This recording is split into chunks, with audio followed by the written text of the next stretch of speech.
Indigo Park is the least original mascot horror game ever made. Between the tired, cliched premise of returning to an abandoned children's establishment, the enemy designs, the unnervingly cute mascot character, and multiple sequences that appear to be lifted directly from Poppy Playtime, you'd think that this was just another Garten of Banban-esque cash-in.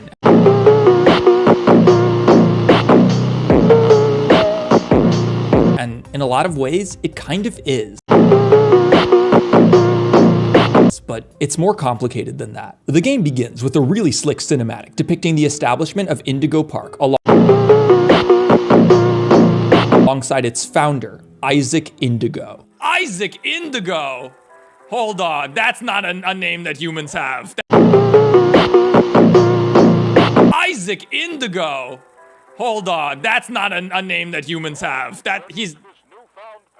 This guy's definitely a space alien, I'm just calling that now. However, as the camera pans out, we can see that the game takes place in the distant future, with the presumed protagonist, Ed, discussing returning to Indigo Park for some sort of search. It's implied that they're perhaps urban explorers or something like that. Spliced between clips of Ed returning to the park are newspaper clippings indicating that something terrible happened there many years prior. All guests were evacuated, and Indigo Park was closed forever.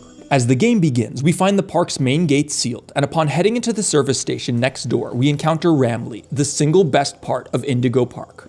Hi there! Whoa! And welcome to Indigo Park! The world's most innovative and engaging family fun experience! Jump into the world of your favorite character. Wait! You're our first guest in 2,920 days, 4 hours, 23 minutes, and 38 seconds. Congratulations! I'm Rambley the Raccoon, and it's my job to make sure your experience here at Indigo Park is the most fun it can be. Just hop on over to the registration center to your left, where our friendly assistant will help you begin your adventure in the park. Rambley, I have some bad news for you. There are already 20 entries for you on the furry porn website. I am not joking. Rambley is an AI raccoon mascot that serves as our guide, appearing on countless conveniently placed televisions throughout the game. He's fantastic. His dialogue is well written, his voice actor is great, and his animation is expressive and charming. He's the single best part of the game, but Rambley is also a crutch that Indigo Park leans far too heavily on, though we'll get there later. Dude, I ain't got time for your bullshit! After completing a short tutorial segment, we're able to open the doors to the park and enter the Critter Corner, where we're given a Faz watch from FNAF Security Breach.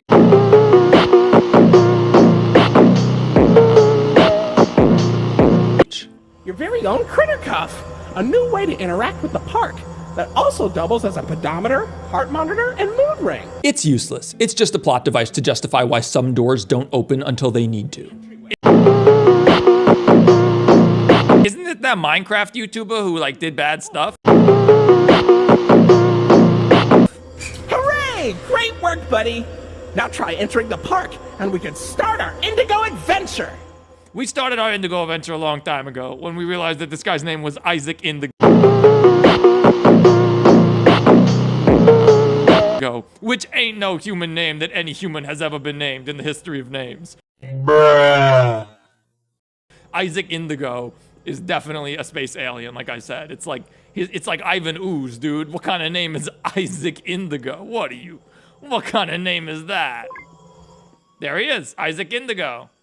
Dude, Rex Broadside is a better name than Isaac Indigo. Can I be in your video? Tiziano? Yes, you can be in the video. Proceeding through an awkwardly placed loading zone, we find ourselves in some sort of subway tunnel movie theater. I don't know. The area's design wasn't very coherent. All right, well, we know where we're going. Look at that Poppy Playtime ass floor.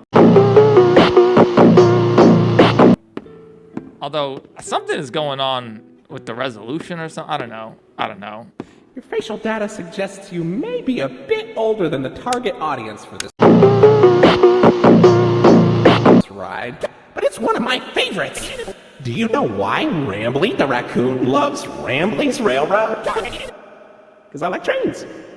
Fair point. After encountering Rambley again, we progress further into what is apparently a train ride, and we board what is perhaps the pinkest train in all of gaming.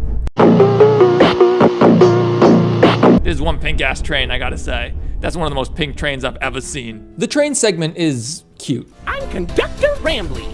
I'm pretty sure you're the same Rambley as before, but okay, buddy. Rambley takes us through a series of themed rooms that correspond to each of the park's mascot characters. Molly Macaw, the pilot, Finley, the sea dragon. You've known me for 100 years, Rambley. Wait, Rambley is over 100 years old? What? Unfortunately, the ride breaks down, and things take a turn for the worse.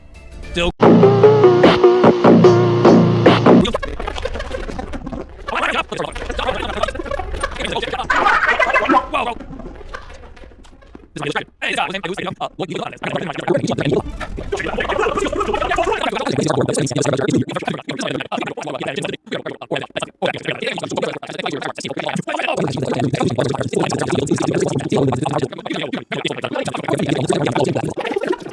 Its main stage theater. Immediately upon entering the building, the game's mood takes a sudden turn. All right, oh God, it's the Minecraft YouTuber.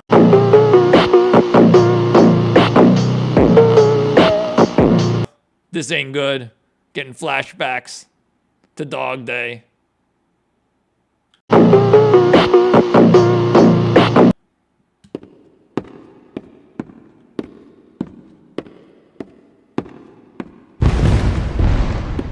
Well, okay. He's a bitch. He didn't even want to fight. Okay. When do we get the gun? That's my question. Because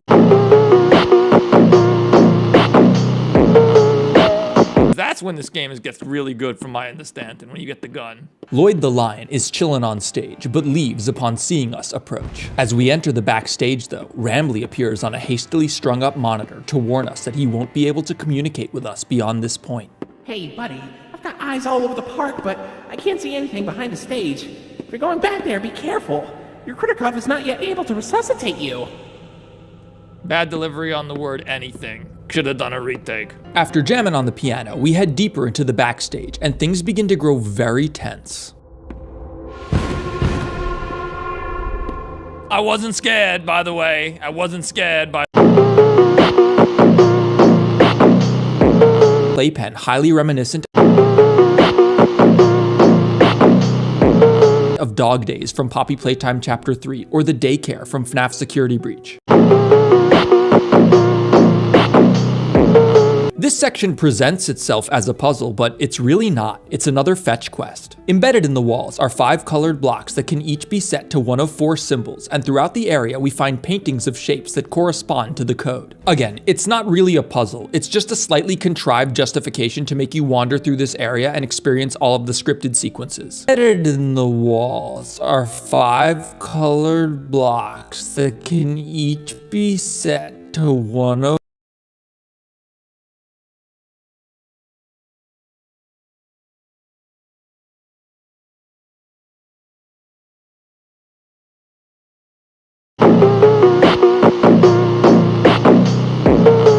is like Static's FNAF VHS tape, tunnel vision. Hello. Okay, green triangle. Dude, it's like neon white. This is sick. Green triangle, blue star. Remember, green triangle, blue star. Whoa, okay. Bitch, get out my way. I saw it. You're supposed to run away now. Thank you. Green triangle, blue star. Bitch, get out my way! Oh, bitch, get out the way! Get out the way, bitch, get out the way! Unfortunately,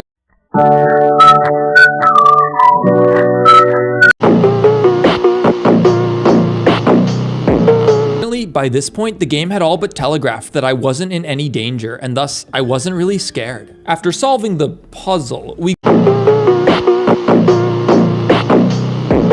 go through another loading zone before pressing a random button with no visible indication for what it does.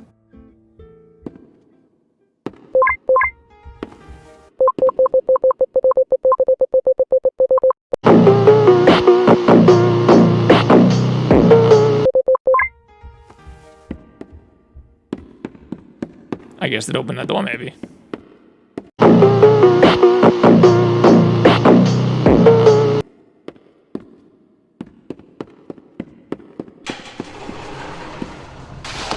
Yo.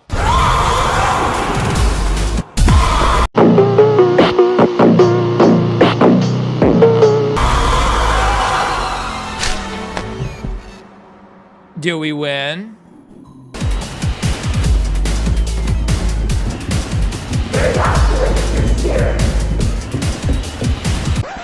Yeah, it's literally the Dog Day sequence from Poppy Playtime. It's literally the same thing. I criticized the Dog Day chase in Chapter 3 for being boring, so naturally this cheap knockoff is even more boring. Normally in my videos, the chase sequence is like a free 30 to 60 seconds of watch time. I just let it play because it's exciting. Ah! However, as I edit this video, I realize that I have to cut this chase down because it's so boring, and I think that says a lot.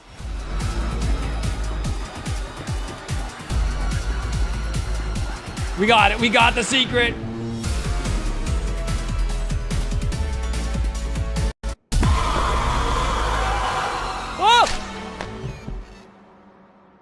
Okay, so I died because I saw her rounding the corner like a freaking school bus going 1 mile an hour, but she must have gone hyperspeed the moment I turned around because suddenly she was all up in my face. Then we find ourselves being chased through vents, just like Poppy Playtime Chapter 1.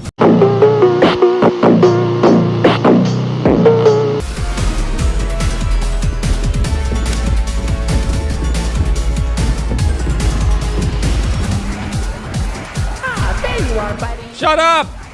Wait, hold on! This one's staff only! Dude, I ain't got time for your bullshit!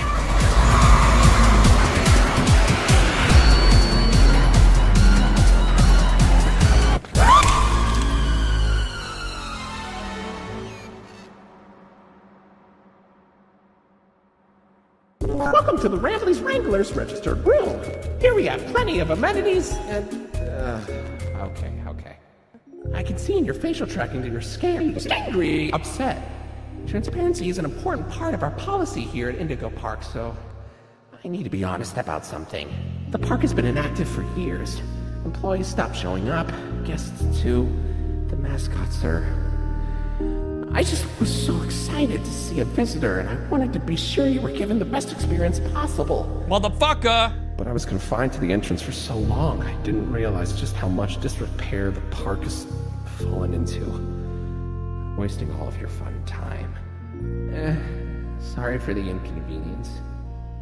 But, I have an idea. I have access to the repair documentation in my database. I just can't execute most tasks without authorization from a human user. You must have come here because the park matters to you too, right? Would you be willing to help me restore the park? Hell no, I'm getting out of here, bro, sorry. Facial tracking data that you aren't opposed to this. Ooh, I'm so excited. Let's get this place back in business.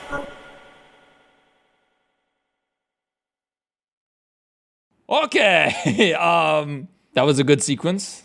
It was perhaps the most derivative sequence in any mascot horror game ever. It was very, and like this game's been in development for a minute before Poppy Chapter 3 came out, right? But it was literally like the Dog Day playpen chase into the Huggy vent chase into the Miss Delight death sequence / Mommy Longlegs.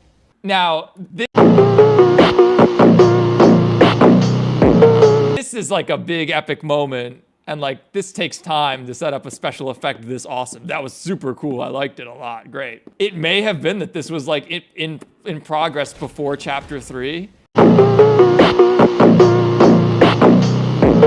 In which case, that sucks. That sucks, dude. He must have like seen Chapter 3 and was like, are you kidding?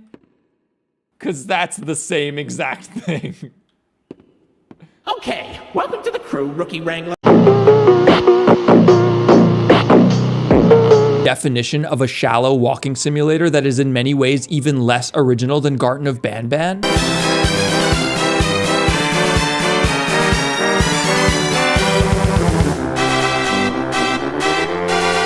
I was still enjoying it, but only thanks to Rambley. Rambley carries this game. Without him and his great dialogue and acting, Indigo Park would be entirely forgettable. For all of Banban's faults, the game at least has this unique, bizarre, liminal style to it, even if it is completely incoherent. Indigo Park's environments are generic. They're boring. There are some cool rooms and set pieces, but this doesn't really feel like an abandoned theme park. Like I said before, it feels like a soundstage. This is the video game equivalent to those haunted house rides that shepherd you through a series of rooms as scripted sequences play predictably each time. Rambley is the only thing that keeps you playing because he's great, but the longer that Indigo Park goes on, the more.